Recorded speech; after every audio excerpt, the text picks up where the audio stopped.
E aí, gente, com esse vídeo a gente fecha a matéria sobre sistemas de equações lineares. O que a gente viu até agora foi como resolver sistemas homogêneos. O que a gente vai ver hoje é uma técnica para resolver o caso não homogêneo. O que a gente quer fazer é encontrar essas funções x1, x2, x3, xn que satisfazem essas n equações diferenciais não homogêneas. Aqui em cada uma das equações a gente tem um termo que não depende de nenhuma das funções incógnitas x1, x2, xn. A gente já sabe resolver esses sistemas quando todas essas f's aqui são iguais a zero, e o que a gente vai fazer hoje é resolver esse caso não homogêneo. Então, da mesma maneira que a gente fez nos vídeos anteriores, a gente vai reescrever esse sistema naquela forma matricial. Para isso a gente define essa função vetorial das funções incógnitas x, e aqui a matriz de todos os coeficientes que aparecem na equação. O que tem de novo aqui é a função vetorial dos termos não homogêneos. Então a gente vai chamar de f maiúsculo de t, essa função vetorial, onde cada componente é cada uma das funções que aparecem aqui nas equações diferenciais. Fazendo essas definições, aquele sistema de equações pode ser reescrito como essa equação diferencial aqui, para essa função incógnita x. Essa equação diferencial é uma equação linear, primeira ordem, não homogênea. Então tá, algumas propriedades sobre esse tipo de equação. Assim como para as equações lineares não homogêneas que a gente viu, as soluções para essa equação diferencial são compostas de uma solução da equação homogênea associada, ou seja, aqui eu estou chamando de xh a solução geral para essa equação primeira ordem homogênea. Então essa xh resolve essa equação aqui quando f é igual a zero. E uma vez que a gente tem a solução geral para essa equação homogênea associada, e também uma solução particular para a equação não homogênea, então qualquer outra solução pode ser obtida a partir da soma dessas duas coisas. Aqui, da mesma maneira como a gente fazia para equações lineares não homogêneas, a solução geral vai ser dada pela solução geral da parte homogênea mais uma solução particular. Então, a solução geral para essa equação que a gente quer resolver aqui vai ter esse formato, onde essa x na p é uma solução particular, ou seja, é uma função que satisfaz essa equação aqui, e xh é a solução geral da parte homogênea. Bom, essa xh é uma coisa que a gente já sabe encontrar. Tudo que a gente viu nos vídeos anteriores foi para resolver sistemas com esse formato aqui.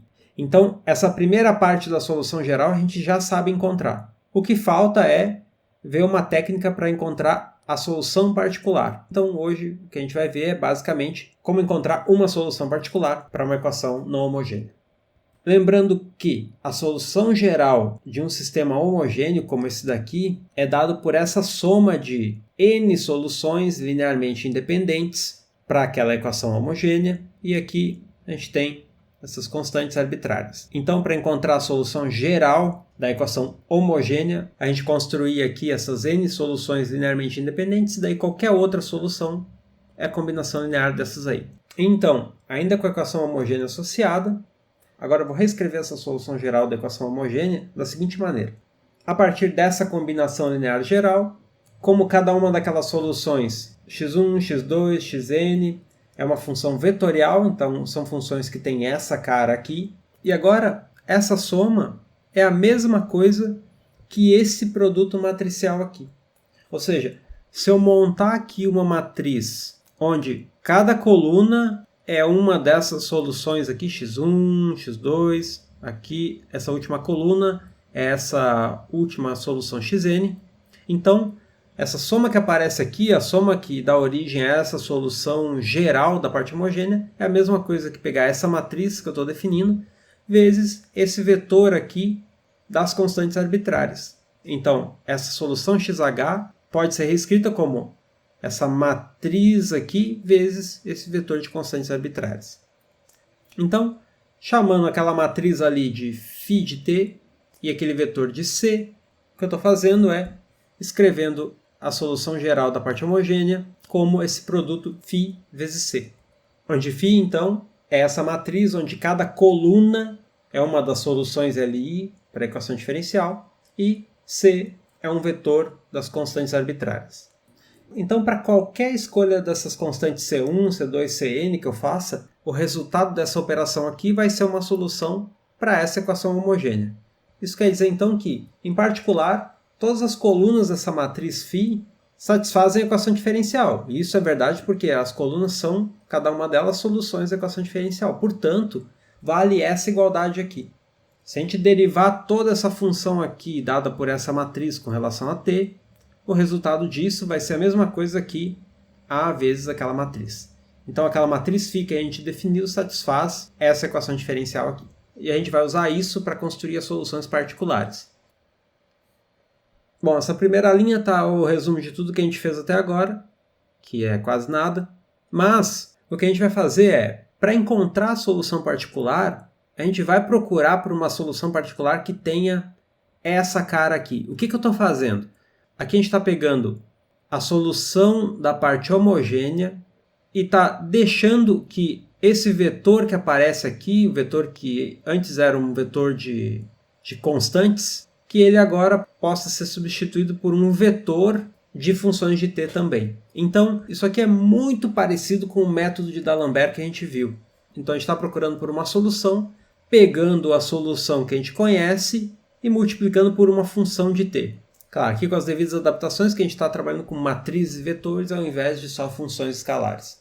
Então, a gente vai procurar por soluções particulares que tenham essa cara aqui, que é a matriz das soluções da equação homogênea vezes um vetor aqui de funções desconhecidas. O que a gente tem que fazer é, como a gente já conhece a solução da parte homogênea, a única coisa que a gente tem que fazer é descobrir quem é essa função vetorial u. Ou seja, de novo, como a gente está supondo que a solução particular tem aquele formato, a primeira parte que aparece ali, que é aquela matriz φ, a gente já conhece, a gente sabe como obter, falta só obter aquela função u.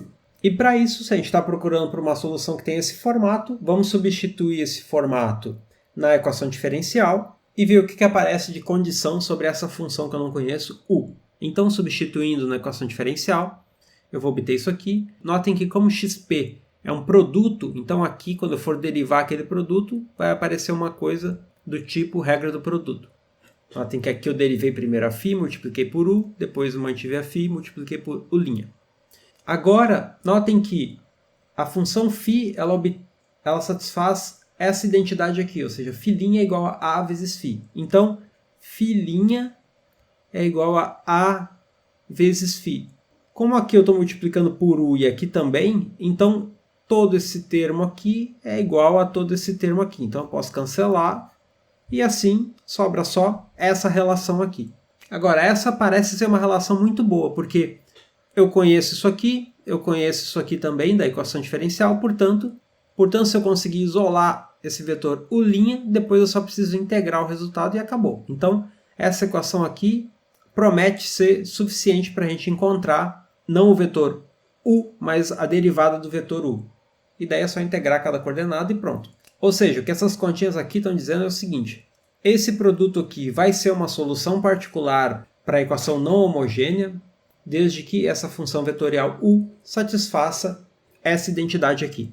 Agora, então, isso daqui é um vetor, isso daqui também, e esse termo φ que aparece aqui primeiro é uma matriz. Se a gente conseguir inverter essa matriz φ, eu só multiplico toda aquela identidade por φ na menos 1 e vou obter que a u' é igual a isso aqui. Tudo aqui desse lado direito eu vou conseguir calcular e, portanto, eu vou obter a u'. O único cuidado que eu tenho que ter é se eu vou poder inverter essa matriz φ sempre. Para isso, notem o seguinte. Lembrando que a matriz φ é dada por essa matriz aqui, e como essas x1, x2, xn são soluções linearmente independentes que geram a solução geral, a gente sabe que o Wronskiano dessas soluções é sempre diferente de zero. Agora, o Wronskiano, por definição, é esse determinante aqui, onde em cada coluna eu coloco uma daquelas soluções x1, x2, xn. Ou seja, esse determinante é exatamente o determinante daquela matriz φ. Portanto, como essas x1, xn geram a solução geral da parte homogênea, esse determinante é sempre diferente de zero e, portanto, o determinante da φ é sempre diferente de zero, o que significa que a φ é invertível. Ou seja, isso está dizendo que a φ é sempre uma matriz invertível e, assim, dessa identidade aqui, eu sempre vou conseguir resolver ela para U', porque eu vou poder calcular, porque eu sempre vou poder inverter aquela matriz φ. E, portanto, acabou. Isso quer dizer que esse método que a gente está propondo aqui é um método que sempre vai funcionar. Bom, vamos ver um exemplo de como é que a gente implementa todas essas continhas. Então, aqui nesse exemplo, estou com essas duas equações, há duas funções incógnitas. As duas equações aqui apresentam esses termos não homogêneos. Eu vou reescrever essa equação naquela forma matricial. Para isso, a minha matriz de coeficientes vai ser essa matriz aqui. E o meu termo não homogêneo, ali da equação matricial, é esse termo aqui. A gente sabe que a solução geral, então, é dada por essa soma. Então, a primeira coisa que eu vou fazer é encontrar a solução da parte homogênea associada. Então, para isso, eu vou implementar os métodos que a gente viu nos vídeos anteriores. Vou olhar para essa matriz A, vou encontrar os autovalores. Os autovalores aqui são 1 e menos 2. Para cada autovalor, eu calculo algum dos autovetores associados. Então, esse K1 é um autovetor associado a λ1, esse K2 é um autovetor associado a λ2. E desses dois pares de autovalor e autovetor, eu consigo construir essas duas soluções. E, portanto, a partir delas, eu tenho a solução geral da parte homogênea associada. Aqui eu já vou escrever a matriz φ, porque essa primeira coluna aqui da matriz φ é essa função x1. Essa segunda coluna é essa função x2. E assim, usando a notação que a gente está vendo, a solução geral vai ser dada por esse produto aqui. Então, esse produto aqui é a mesma coisa que aquela soma que a gente viu nos vídeos anteriores, de C1 vezes a primeira solução x1 mais C2 vezes a segunda solução x2. Então, tá aí. Vamos apagar essas coisas e deixar só a solução da parte homogênea. Agora, o que eu tenho que fazer é encontrar a solução particular. E para isso, eu vou procurar por esse produto aqui, φu, que satisfaz a equação não homogênea ali em cima. A gente viu que, para isso aí ser solução, aquela função incógnita u tem que satisfazer isso daqui. Essa é a condição que a gente obteve nos slides anteriores, para que essa função vetorial u satisfaça o que a gente quer. E agora eu vou usar as definições da matriz φ e da função vetorial f. Então, escrevendo em coordenadas, a gente vai obter esse produto aqui. A derivada de u nada mais é do que uma função vetorial onde cada componente é a derivada dessas componentes aqui. Então, aqui como eu tenho u', aqui vai aparecer o vetor u1' e u2'. Então tá, fazendo esse produto aqui, eu vou obter esse sistema. Esse sistema é um sistema linear, não homogêneo, para essas funções aqui. U1' e U2'. Por mais que esse sistema aqui seja um sistema de equações diferenciais para essas funções U1 e U2, eu posso olhar para ele como um sistema algébrico. Ou seja, se eu congelar o valor de t, ou seja, fixado qualquer valor de t, isso daqui vira um sistema algébrico, como os que a gente está acostumado lá da disciplina de álgebra linear, para esses valores U1' e U2'. Então a gente pode resolver isso aqui usando qualquer técnica para resolver sistemas algébricos. Então o que eu vou fazer aqui é, vou isolar alguma dessas coisas que eu não conheço em uma equação e substituir na outra. Então, dessa primeira equação aqui, a gente tira o seguinte, E na T U1' é dado por essa identidade, e agora eu vou usar essa informação aqui para substituir na segunda equação. Então, da segunda equação, notem que aqui esse termo é ETU1', que, pelo que a gente viu, tem que ser igual a tudo isso. Então, é só substituir isso daqui na segunda equação, e obtive isso. Agora eu posso fazer aquela multiplicação por menos 4, vou obter essa igualdade. Agora dá para simplificar um pouco as coisas aqui, e eu obtenho isso.